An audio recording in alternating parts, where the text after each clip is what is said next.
ముష్టివాడి కర్ర చందమామ కథ. ఒక గ్రామంలో ఒక బిచ్చగాడు ఉండేవాడు. వాడికి ఒక చేతికర్ర ఉండేది. దానికి రెండు చివర్లా ఇత్తడి పొన్నులుండేవి. ఆ కర్ర అస్తమానము వాడి చేతిని విడిచిపెట్టేది కాదు. మేలుకొని ఉన్నప్పుడే కాక నిద్రపోయేటప్పుడు కూడా వాడా కర్రను తన తల కింద అడ్డంగా పెట్టుకుని మరీ నిద్రపోయేవాడు. బిచ్చగాడు తన కర్రను క్షణం పాటైనా పక్కన పెట్టడన్న సంగతి వీరయ్య అనేవాడు పసిగట్టాడు. పిచ్చగాడిని చూస్తే కర్ర లేకుండా నడవలేనంత ముసలివాడు కాడు, గుడ్డివాడు కాడు. ఆ కర్రలో వాడి ఆస్తి ఏదో దాచి ఉండాలని వీరయ్యకు తోచింది. ఎలాగైనా ఆ కర్రను తస్కరించాలని అతనికి బుద్ధి పుట్టింది. ఒక రాత్రి బిచ్చగాడు పడుకున్న చోటనే తాను కూడా పడుకుని బిచ్చగాడు గాఢ నిద్రలో పక్కకు ఒత్తిగిల్లిన సమయంలో వీరయ్య ఆ కర్రను సంగ్రహించి తెల్లవారేసరికి ఊరు బయటికి చేరుకున్నాడు. అదే సమయంలో ఆ ఊరి శెట్టి తన అంగడికి సరుకులు కొనుక్కోవడానికి పక్క ఊరి సంతకు వెళ్తూ కనిపించాడు. శెట్టి మొలలో ఉన్న డబ్బు మూట చూడగానే వీరయ్యకు దోచుకోవాలనిపించింది. అతను శెట్టి దారి కట్టంగా నిలబడి, నీ దగ్గర ఉండే సొమ్మంతా అక్కడ పెట్టు అని గద్దించాడు. శెట్టి మొరాయించాడు. సొమ్మిస్తావా లేదా అంటూ వీరయ్య శెట్టి నెత్తిమీద కర్రతో బలంగా కుట్టాడు. ఆ దెబ్బతో శెట్టి కళ్ళు తేలవేసి విరుచుకు పడిపోయాడు.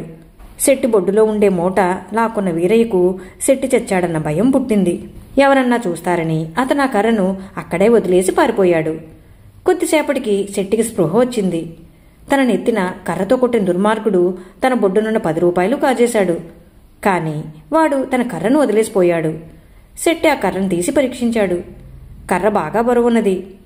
ఏ మాయమాటలన్నా చెప్పి ఆ కర్రను 20 రూపాయలకి అమ్మి పోయిన 10తో పాటు మరో 10 సంపాదించాలని శెట్టికి బుద్ధి పుట్టింది.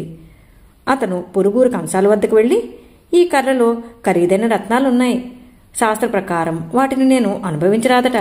చవగ్గా ఇస్తాను. ఈ కర్ర తీసుకుని పొన్నులు ఓడుగట్టి ఆ రాళ్లను నువ్వే ఉపయోగించుకో అన్నాడు. శెట్టి మాటలు నమ్మి కంసాలి ఆ కర్రను 20 రూపాయలకు కొన్నాడు.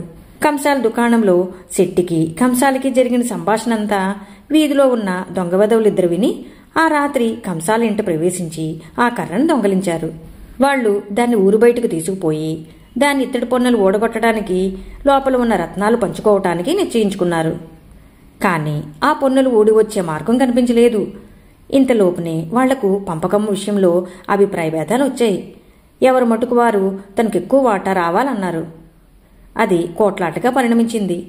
అంతలో రాజభటులు వాళ్లను పట్టుకుని రాజుగారి వద్దకు తీసుకుపోయారు. వాళ్లు కర్రలో ఉన్న ధనం కోసం పోట్లాడుకుంటున్నారని, వాళ్లు ఆ కర్రను ఎక్కడో దొంగలించారని రాజు తెలుసుకుని ఇద్దరినీ నిర్బంధంలో పెట్టించాడు. తరువాత రాజు ఒక ప్రకటన చేస్తూ తన వద్దకు వచ్చిన కర్రలో ఏమున్నది చెప్పిన వారికి ఆ కర్రను మంచి బహుమానాన్ని ఇస్తానని తెలియబర్చాడు. ఈ ప్రకటన విని వీరయ్య, శెట్టి, కంసాలి, కర్రను పోగొట్టుకున్న బిచ్చగాడు వచ్చారు. ఆ కర్రలో బంగారం ఉన్నది అన్నాడు వీరయ్య. రత్నాలున్నాయి అన్నాడు శెట్టి. అవును, రత్నాలే ఉన్నాయి అన్నాడు కంసాలి. ఆ కర్ర నాదే బాబూ, నాకిప్పించండి అన్నాడు బిచ్చగాడు.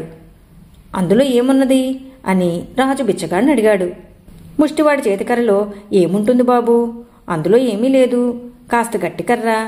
ఎవరో పుణ్యాత్ముడు 2 చివరలా ఇత్తడి పొన్నులు వేసిచ్చాడు అన్నాడు బిచ్చగాడు. చెబుతామంటూ వచ్చి కర్రలో ఏమున్నది చెప్పలేకపోయినా వీరయ్య చేత, శెట్టి చేత, కంసాల చేత 100 రూపాయలు బిచ్చగాడికి ఇప్పించి వాడి కర్ర వాడికిచ్చి పంపేశాడు రాజు. ఈ కథ మీకు నచ్చినట్లయితే లైక్ చేయండి, షేర్ చేయండి. మరిన్ని మంచి కథల కోసం మా సంపత్ ఛానల్ సబ్స్క్రైబ్ చేసుకోండి.